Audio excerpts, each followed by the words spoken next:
నమస్కారం సార్. నమస్తే. సార్, చంద్రబాబు గారిని పెద్దిరెడ్డి గారు కొట్టారు. అందుకే ఆ కక్షతోనే ఇప్పుడు చంద్రబాబు నాయుడు గారు పెద్దిరెడ్డిని ఇట్లా టార్చర్ చేస్తున్నారని చెప్పేసి జగన్మోహన్ రెడ్డి గారు చెప్పిన ఆ వీడియో మొత్తం కూడా వైరల్ అవ్వడం చూస్తున్నాం సార్. మరి నిజంగా పెద్దిరెడ్డి గారు చంద్రబాబు నాయుడు కొట్టే అవకాశం ఉందా? ఈ వ్యాఖ్యలను మీరు ఏ విధంగా చూస్తారు సార్? జగన్ నిన్న ప్రెస్ మీట్లో పెద్దిరెడ్డిని వేధిస్తున్నాడు. దీనికి కారణం ఏంటంటే వీళ్ళిద్దరు కాలేజ్ మేట్స్, చిన్నప్పుడు క్లాస్మేట్స్. అప్పుడు కాలేజీలో ఉన్నప్పుడు పెద్దిరెడ్డి చంద్రబాబును కొట్టాడంట. ఆ కక్ష పెట్టుకున్నాడు. ఆ కక్ష పెట్టుకొని అప్పటి నుంచి కూడా ఏదో రకంగా పెద్దిరెడ్డి మీద కక్ష తీర్చుకోవడానికి ట్రై చేస్తూనే ఉన్నాడు. అందుకని అక్కడ ఆర్డీఓ ఆఫీస్లో, మదనపల్లి ఆర్డీఓ ఆఫీస్లో రికార్డులు తగలబడ్డాయని పెద్ద ఎత్తున గోల్ చేస్తున్నాడు. అక్కడికి ప్రత్యేక హెలికాప్టర్ పంపించి దాంట్లో డీజీపీని, సిఐడి వాళ్ళని, వీళ్ళందరినీ అక్కడ పంపించాడు, పోలీసుల్ని. సో అంత హడావిడి ఏముంది? రికార్డులు ఫిజికల్ రికార్డులు తగలబడితే ఏమవుతుంది? వాటి కాపీలు కలెక్టరేట్లో ఉండవా? వాటి ఆన్లైన్లో ఉండవా? తర్వాత సీసీఎల్ఏలో ఉండవా? ఇంత గోల ఎందుకు చేస్తున్నారంటే పెద్దిరెడ్డిని బదనాం చేయడానికి చేస్తున్నారు. పెద్దిరెడ్డి కొడుకు మిథున్ రెడ్డిని బదనాం చేయాలి, అతన్ని ఏదో ఒక రకంగా ఇరికించి జైల్లో పెట్టించాలి. ఇది అదే ముచ్చుమరిలో ఒక బాలికను అత్యాచారం చేసి చంపేసి ఎక్కడో పడేస్తే దాని మీద ఇప్పటి వరకు లేదు. జూలై 7న జరిగితే జూలై 21 మీటింగ్ పెట్టి చెప్తారు వీళ్ళు. అక్కడ దళితుడిని పట్టుకొని అనుమానితుడి పేరుతో అతను చంపేస్తే దాని మీద ఇది లేదు. అక్కడికి మాత్రం వీళ్ళు ఏం పట్టించుకోరు. కానీ దీనికి హెలికాప్టర్ మీద డీజీపీని పంపిస్తాడు. దాన్ని బట్టే తన కక్షాదింపు అర్థమవుతుంది అనేది జగన్ మాట్లాడాడు. అయితే ఇక్కడ అంటే కొట్టాడా లేదనేది అప్పటి వీళ్ళిద్దరికి తెలిసిన వాళ్ళు చెప్పాలి. కానీ మనకంటే సీనియర్లు కాబట్టి ఆ టైం నేను కూడా తిరుపతి ఎస్వి యూనివర్సిటీలో చదివాను. నేను కూడా రాడికల్ స్టూడెంట్ మూమెంట్లో ఉన్నాను. కానీ నాదంతా కూడా 90s, వీళ్ళదేమో 70s. సో 74లో పెద్దిరెడ్డి రామచంద్రారెడ్డి యూనివర్సిటీకి ప్రెసిడెంట్గా, అంటే స్టూడెంట్ ప్రెసిడెంట్గా ఎన్నికయ్యాడు. సో ఆయన స్టూడెంట్ లీడరు. ఈయన ఎకనామిక్స్ చేస్తే ఆయన సోషియాలజీలో 75లో పెద్దిరెడ్డి రామచంద్రారెడ్డి పిహెచ్డి కూడా చేశాడు. సో అప్పుడైతే నాకు తెలిసి కూడా, అంటే నేను 80sలో నుంచి తిరుపతిలో చదువుతున్నాను. 85లో డిగ్రీ చేరాను. 85, 86 నుంచి కూడా నేను పాలిటిక్స్ చూస్తున్నాను. అంతకుముందు కూడా నేను ఈవెన్ ఇంటర్మీడియట్లో కూడా స్టూడెంట్ పాలిటిక్స్లో ఉండేవాడిని. సో నాకు కొంత ఐడియా ఉంది. అక్కడ ఏంటంటే రెడ్డి వర్సెస్ కమ్మ పాలిటిక్స్ బలంగా ఉండేది యూనివర్సిటీలో. ముందు నుంచి 80s నుంచి కూడా రెడ్డి వర్సెస్ కడప రెడ్లంతా అక్కడే చదువుకునేవాళ్ళు ఎక్కువగా. కడప రెడ్లకి చిత్తూరు జిల్లాలో ఉండే కమ్మ సెక్షన్ ఉండేవాళ్ళు. కొద్దిగా రెడ్లు డామినెంట్గా ఉండేవాళ్ళు కమ్మ సెక్షన్ కంటే కూడా. అంటే కమ్మ సెక్షన్కి డబ్బు ఉండేది, కానీ రెడ్లకి మజిల్ పవర్ ఉండేది. అంటే పులివెందుల నుంచి కడప నుంచి దించడం, అప్పట్లో రౌడీజం ఎక్కువ ఉండేది కదా, వీళ్ళని దించడం ఇలాగా ఉండేది. ఫిజికల్గా కూడా బాగా కొట్టుకునేవాళ్ళు. కొంతమంది ఎస్ఎఫ్ఐ, ఏఎస్ఎఫ్లో ఉండేవాళ్ళు. రాడికల్ స్టూడెంట్ మూవ్మెంట్ ఎప్పుడు కూడా ఓపెన్గా ఉండడం తక్కువే, అది రహస్యంగానే పనిచేసేది. ఇలాగా ఉద్యమం అక్కడైతే రకరకాల విద్యార్థి, ఒక పక్క ఏబీపీ కూడా ఉండేది. సో ఇలాగా ఓపెన్గా అయితే రెడ్డి కమ్మ స్టూడెంట్స్ మధ్య గొడవలు అయితే ఉండేవి. ఆ క్రమంలో వీళ్ళిద్దరూ, ఇతను చంద్రబాబు కూడా స్టూడెంట్ పాలిటిక్స్లో యాక్టివ్గా ఉండేవాడు, పెద్దిరెడ్డి కూడా యాక్టివ్గా ఉండేవాడు.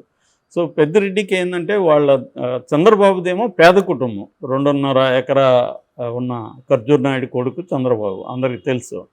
కానీ పెద్దిరెడ్డి లక్ష్మారెడ్డి వాళ్ళ నాన్న వాళ్ళు కొంత చదువు అంటారు. అక్కడ ఎర్రవారిపాలెం వాళ్ళది కొంత ధనిక కుటుంబం, రెడ్డి కుటుంబం ధనిక కుటుంబం, వ్యవసాయ కుటుంబం.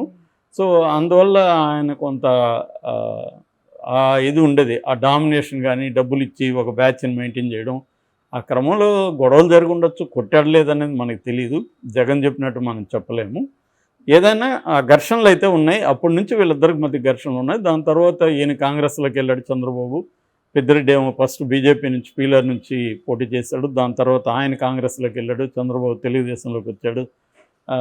అట్లాగే రాజశేఖర రెడ్డి గవర్నమెంట్లో ఆయన మినిస్టర్గా పనిచేశాడు, రోసే గవర్నమెంట్లో మినిస్టర్గా పనిచేశాడు. మళ్ళీ కిరణ్ కుమార్ రెడ్డికి ఈయనకి పడదు. కిరణ్ కుమార్ రెడ్డి వీళ్ళ బ్రదర్ ద్వారకానాథ్ రెడ్డి కూడా రాజకీయాల్లో యాక్టివ్గా ఉంటారు.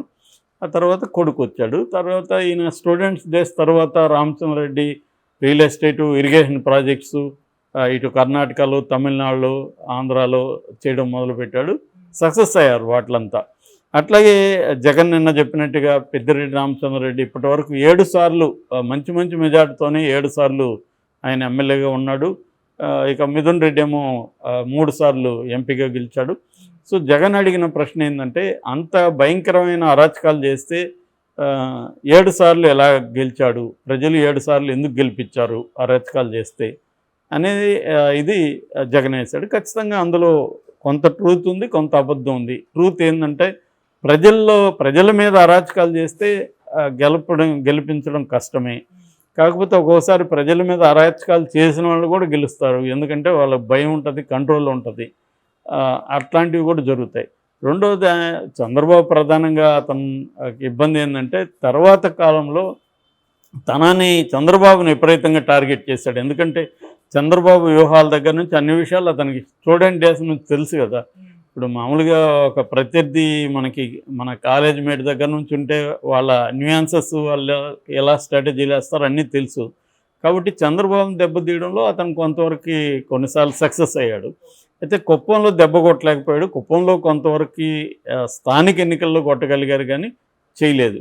సో అలాగా చంద్రబాబు ఖచ్చితంగా ఎక్కువ కోపం ఉండే అవకాశం ఉంది. ఎందుకంటే వీళ్ళిద్దరిది ఇప్పటి పగ అయితే కాదు, ఖచ్చితంగా వాళ్ళిద్దరి మధ్య పగ ఉంటుంది. కొట్టుకున్నారా లేదా, ఆయన కొట్టాడా లేదు తెలియదు, కానీ పగ అయితే ఉంటుంది స్టూడెంట్ డేస్లో నుంచి. ఎందుకంటే అప్పటి నుంచి పాత వైరం అంటారు కదా, అది కంటిన్యూ అవుతూనే ఉంది. సో అందువల్ల ఖచ్చితంగా, ఎందుకంటే పెద్దిరెడ్డి కూడా చంద్రబాబును విపరీతంగా టార్గెట్ చేశాడు కదా. సో చంద్రబాబు ఎందుకు చేయడు పెద్దిరెడ్డిని అధికారంలో ఉన్నప్పుడు? వీళ్ళు కూడా చేశారుగా. కుప్పం అంతా వెళ్ళి పెద్దిరెడ్డి కూర్చున్నాడు. పెద్దిరెడ్డి నిరంతరం చంద్రబాబును టార్గెట్ చేసినప్పుడు పెద్దిరెడ్డిని తొక్కేయాలని చంద్రబాబు అనుకోవడంలో ఆశ్చర్యమేం లేదు. ఎవరున్నా, జగన్ ఉన్నా ఆ ప్లేస్లో ఎనిమిస్ని తొక్కేయాలని జగన్ కూడా అనుకోలేదా? జగన్ ఇప్పుడు జేసీ ప్రభాకర్ రెడ్డి వాళ్ళని తొక్కేయడానికి జగన్ తీవ్రంగా ప్రయత్నించలేదా? అనేక చోట్ల ప్రత్యర్థుల్ని జగన్ తొక్కేయడానికి ట్రై చేయలేదా? చేస్తారు, ఎవరైనా చేస్తారు. అధికారంలో ఉన్నప్పుడు, తమ ప్రత్యర్థులు స్ట్రాంగ్గా ఉన్నప్పుడు వాళ్ళని దెబ్బతీయడానికి ప్రతి రాజకీయ నాయకుడు చేస్తాడు.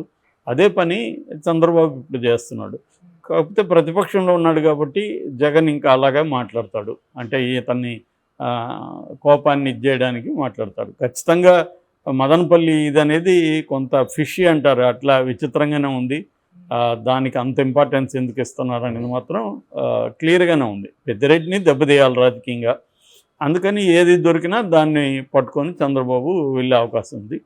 దాన్ని ఎదిరించాలి కాబట్టి వాళ్ళు కూడా ఈ విషయాలంతా మాట్లాడే అవకాశం ఉంది. సో జగన్ ఏంటంటే, మామూలుగా అయితే ఒక 6 నెలలు టైం ఇద్దాం అనుకున్నారు, కానీ వీళ్ళు 6 నెలలు ఆగేయట్లేరని జగన్ కూడా రంగంలో దిగేశాడు. అంటే త్వరగానే జైల్లో పెట్టే అవకాశం ఉంది.